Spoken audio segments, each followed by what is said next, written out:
Doctor साहब, supreme court में election के हवाले से अहम तरीन मुकदमे की समाअत जो है दोबारा शुरू होने जा रही है कल, और हुकूमती इत्तेहाद ने इसकी बाइकॉट का ऐलान किया है। क्या ये तल्खी ख़त्म होने के इम्कानात हैं या मज़ीद बढ़ेगी?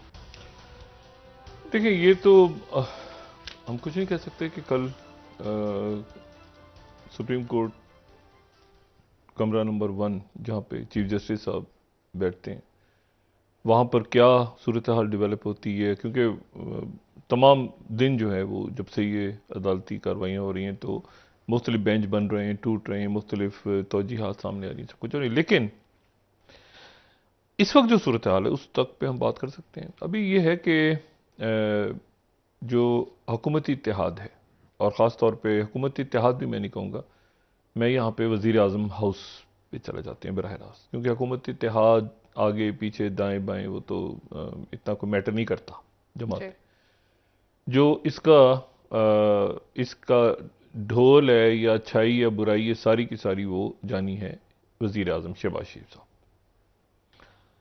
शहबाज शरीफ साहब पे नज़र रखें एक बार फिर।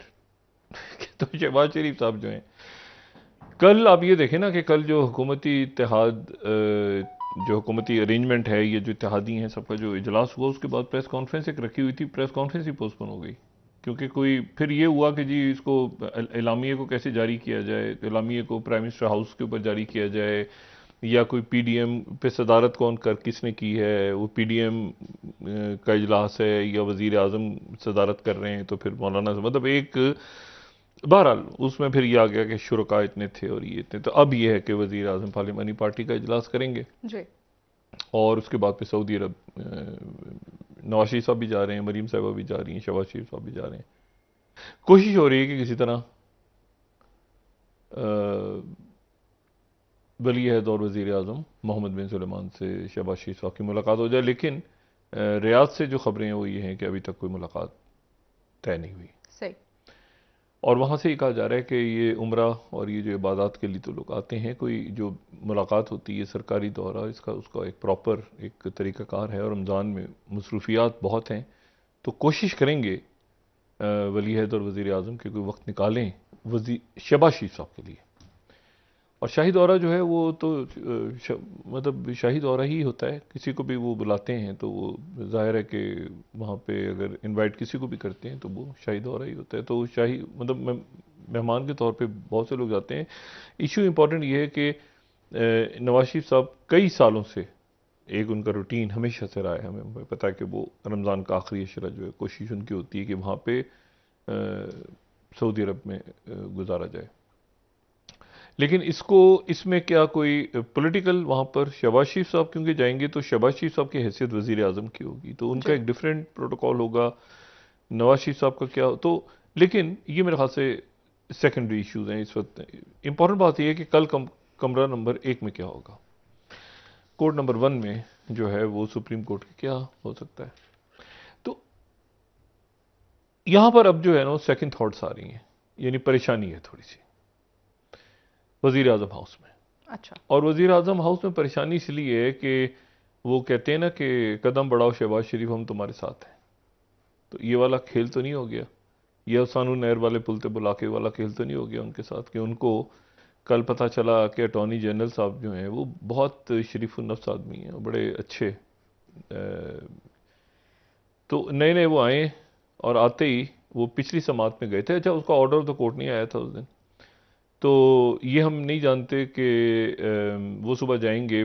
जब पहले गए थे तो उन्होंने कहा था जाके कि मैं मुशावरत करके आता हूँ और जी। बताता हूँ कि किस तरह तलखियों को ख़त्म किया जाए और क्या किया जाए। और चीफ जस्टिस साहब ने कहा था कि जाके आप करें, पूछ के आएँ, आप भी जाएँ और अली जफर साहब भी जाएँ, आप भी पूछ के आएँ इमरान खान साहब से, और आप भी पूछ कर आएँ। ये बता, वो पूछने के लिए गए थे, वहाँ से ऐलान हो गया कि हम तो अदालत का ही बाइकआउट कर रहे हैं।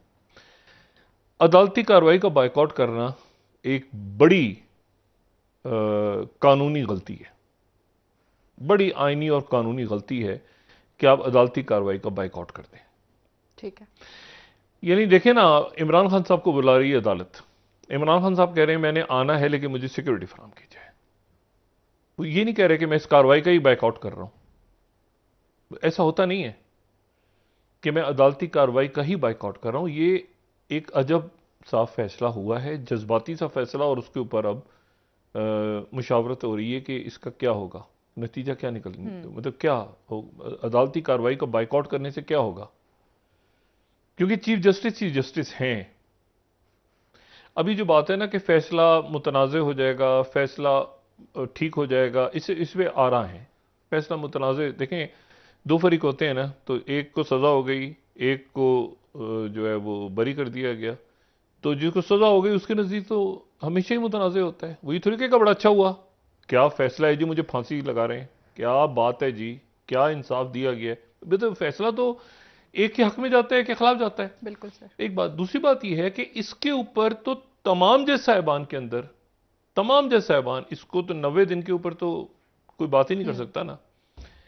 इशू ये था कि जी एक जज साहब कह रहे थे कि हाई कोर्ट के अंदर है, एक जज साहब कह रहे थे कि खुद नोटिस बनता है नहीं बनता, वो खुद ख़त्म हो गया। फिर उसके बाद ये था कि क्या इसके ऊपर जो है वो मतलब हाई कोर्ट के अंदर इसको भेजा जाए, हमारा इख्तियार नहीं, बड़ा कोर्ट बने छोटा बने। इख्तिलाफी नोट्स भी आप पढ़े ना सबके, तो ये नहीं है कि जी होने ही नहीं मुल्क में, कभी इलेक्शन ही नहीं होना, ये तो बात ही नहीं हो सकती, तो मावराए आइन बात हो जाती है ना। तो अब यहाँ पे एक अंदेशा है कि कहीं ऐसा ना हो कि ये जो बाइकआउट है उसके नतीजे में शहबाज शरीफ साहब जबरदस्त हो जाए, और बहुत जल्दी ना हो नोटिस वगैरह इशू, या ये है कि वो अदालत कह दे कि अच्छा जी ठीक है, आपको हम आपसे ये भी नहीं अभी तक पता कि वो सेक्रेटरीज को अलग अलग उन्होंने नोटिस किए। मैंने कहा ना कि अभी वो ऑर्डर ऑफ द डे शायद सामने नहीं है कि अलग अलग उन्होंने डिफेंस सेक्रेटरी को और फाइनेंस सेक्रेटरी फाइनेंस को और बाकियों को बुलाया हुआ है, या अटॉर्नी जनरल के, वो करेंगे, ज़ाहिर बात सुनेंगे, लेकिन वो ये करके भी कर सकते हैं कि अच्छा जी आप इलेक्शन कमीशन को डायरेक्शन देंगे, आप करवाएं, और इलेक्शन कमीशन जो है वो उसके बाद क्या दलाल देगा, अच्छा हमारे पास पैसे नहीं है, ये नहीं वो नहीं, तो कहेंगे अच्छा जी बस आपका काम, हम बाकियों से राय ले लेते हैं, फंड्स के हवाले से ये ले लेते हैं। लेकिन जो बाइकआउट का फैसला है, मेरा ख्याल है कि फैसला गलत है, और इसीलिए अब यहाँ पे परेशानी हो रही है कि ये क्या, ये मुनासिब है अदालती कार्रवाई का ही बाइकआउट करना। देखिए, पनामा का भी जब केस चल रहा था तो नवाज शरीफ साहब ने बाइकआउट नहीं किया था, जज के अदालतों पे इतराज़ात थे, सबको थे, लेकिन बाइकआउट नहीं किया था। और भुट्टो साहब का मुकदमा जो है वो उसको सारी मतलब दुनिया भर की जो अदालती तारीख है वो उसको कहती है कि वो एक अदालती कत्ल था, लेकिन यह है कि बाइकआउट नहीं किया था भुट्टो साहब।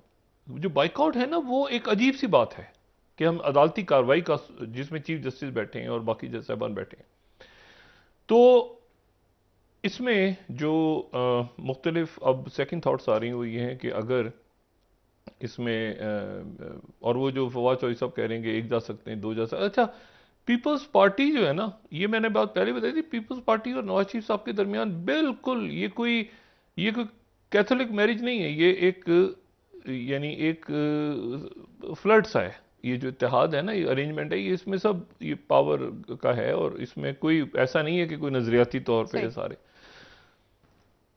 तो इनका जो था वो काम, तो देखें ये खुद, मैं अगर खुर्रम दस्तगीर साहब की बात करूं या बाकी लोगों की बात करूं, तो वो कहते थे कि हम इसलिए आए हैं कि जी हमें ये बताया गया है कि कुछ अदालती निज़ाम आ जाएगा 10 साल का इमरान खान के लिए, और उसके बाद जो है वो नवंबर के अंदर कुछ तब्दीली आ रही है जिसको आगे एक्सटेंशन देने जा रहे हैं वो ये। अच्छा, एक्सटेंशन की बात तो इन्होंने भी की थी, तभी तो आए थे, लेकिन बहरहाल ये हुआ कि वो सारा मामला ख़त्म हो गया ना। अब ना कोई अदालती निज़ाम आ रहा है, ना कोई यहाँ पर जो है वो कोई तैनाती होनी है, ना कुछ अच्छा, फिर उनकी तरफ से एक और बात हुकूमती इत्तेहाद की तरफ से बहुत अजीब सी बात हुई कि जी हम तो सियासी तौर पे बात ही नहीं करेंगे, इमरान खान का मुकाबला नहीं करेंगे, जो इमरान खान को लाए थे वही खुद निपटें, और हम बैठ के आराम से अपना काम, तो बैठ के तकरीरें वगैरह जहां हमें महसूस हुआ तो हम आके बात करते, अभी तक लाडला है, अभी तक ये है, अभी तक वो है, फलां है, दिमाग है, इसको मुकाओ, ये करो। तो एक तरह से आप समझे ना कि वो एक इसमें इस्टेब्लिशमेंट नजर नहीं आ रही। इस्टेब्लिशमेंट से मुराद मिलिट्री इस्टेब्लिशमेंट की बात, वो साइड पे है, क्योंकि उसकी वजह यह है कि उसकी वजह कि ये कोई मुतालबा नहीं हो सकता कि जी हम 13-14 पॉलिटिकल पार्टीज हैं और हमने कोई बात ही नहीं करनी, इमरान खान का सियासी जवाब देना ही नहीं है। मतलब पॉलिटिकल हमने लोगों को कोई कीमतें कम करना है, कोई महंगाई, कोई सेहत, कोई तालीम, कोई प्लान, कोई कुछ भी नहीं हमने करना। ये चूंकि आप ही के आप ही लेकर आए थे। यानी इमरान खान कहेंगे एक मिनट ठहर जाए, मैंने मुकाबला नहीं करना नवाज शरीफ साहब का, क्योंकि नवाज शरीफ साहब को भी चूंकि लाकर आई थी इस्टेब्लिशमेंट, तो इसलिए पहले नवाज शरीफ को, ये कोई लॉजिक नहीं है। ठीक है। तो अब मसला ये है कि वो यहां पर जाकर वो अब इस पूरे सिस्टम का कोई सर पैर नहीं है। ये सिस्टम ऐसे ही है बस। ये ना कोई मदद कर रहा है किसी की मुल्क की, ना वो तो उस वक्त तो कि इलेक्शन हो जाए, एक तगड़ी सी गवर्नमेंट बैठ जाए। अनहोली अलायंस, बहुत खौफनाक अनहोली अलायंस है ना। जैसे इमरान खान साहब को मैं अनहोली अलायंस कहता पीपल्स था, उस पार्टी वक्त के पीपल्स साथ। पार्टी के साथ खामोश अलायंस था। तो वो तभी तो वो कहते हैं कि उधर से बाहर से पैसा आया शहजाद अकबर का, वो आगे कहाँ गया, वो सिंध हुकूमत कहते कहते रुक जाते हैं। तो देखिए ना, फंसे हुए हैं ना, हुकूमत भी तो फंसी हुई है यहाँ पे। और वो भी बाजवा साहब का नाम नहीं लेते। बाजवा साहब उनके मोहसिन है। बाजवा साहब उनको लेकर आए, इन्होंने वादा किया कि हम एक्सटेंशन देंगे आपको बाजवा साहब। ये तो देखे ना, ये तो नहीं लेते ना नाम। ये तो बात हो रही है बार बार, यही तो इशू है। अच्छा, ये इमरान खान साहब की तरफ से फैज साहब का नाम नहीं लिया जाता, इधर जी। जनरल फैज का नाम नहीं लिया जाता, उधर से बाजवा साहब का नाम नहीं बाजवा लिया जाता। साहब। मुल्क आगे निकल गया ना। जनरल फैज मौजूद हैं, कई मंजर मतलब मौजूद तो हैं, अल्लाह ताला खैरियत से रखे उनको भी और बाजवा साहब को भी। लेकिन मतलब रिटायर हो गए, वो खत्म हो गए। तो मतलब ये कि एक नई स्टैब्लिशमेंट है, नए लोग हैं, वो फंस गए हैं वहीं पे पहले ही। बाजवा साहब ने ये इंकशाफ किया था, उसने ये कहा था, उसने ये कहा था, ये तो उसमें ये अब इससे निकलना है आगे। तो एक तो बात ये है कि ये सेकंड थॉट पैदा हो रही है। दूसरी बात जो है वो ये है कि कंटेम्प्ट के चांसेस हैं।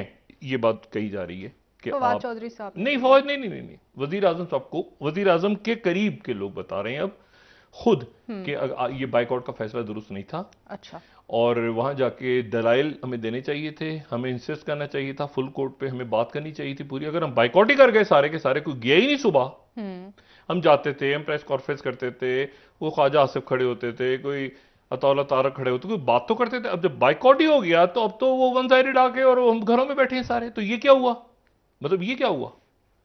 उधर से फैसले आते जा रहे हैं और हम सुप्रीम कोर्ट में गए तो उन्होंने कहा आप क्यों आए भाई, आपने तो बाइकआउट किया हुआ था। तो मीडिया लग जाएगा ना पीछे, आप क्या यहाँ पर क्यों आए भाई। तो ये बाइकआउट वाला फैसला जो है ना, ये गले पड़ गया, सही। पहली बात। दूसरी बात जो है, चीफ जस्टिस साहब सरप्राइज भी दे सकते हैं। वो कह चुके ये हैं। भी हो सकता है कि वो 3 रुकनी बेंच हो, और ये भी हो सकता है कि वो बेंच मतलब उनके पास है, दोनों चीजें उनके पास हैं। क्योंकि मैंने आपसे कहा, कल भी कहा था, दोबारा कह रहा हूं कि जजेस कॉलोनी में, यहां से कुछ ही दूर जजेस कॉलोनी में जजेस आपस में उनकी जो है मुलाकातें हो रही हैं। तो सही। देखते हैं कि क्या, लेकिन फैसला बार। अस्सलाम वालेकुम, आप देख रहे हैं Pakistan politics official channel. Thank you for watching the video. अगर आपको वीडियो पसंद आई हो, वीडियो को लाइक करें, कमेंट करें और शेयर करें, और साथ में चैनल को सब्सक्राइब करें और प्रेस द बेल आइकॉन।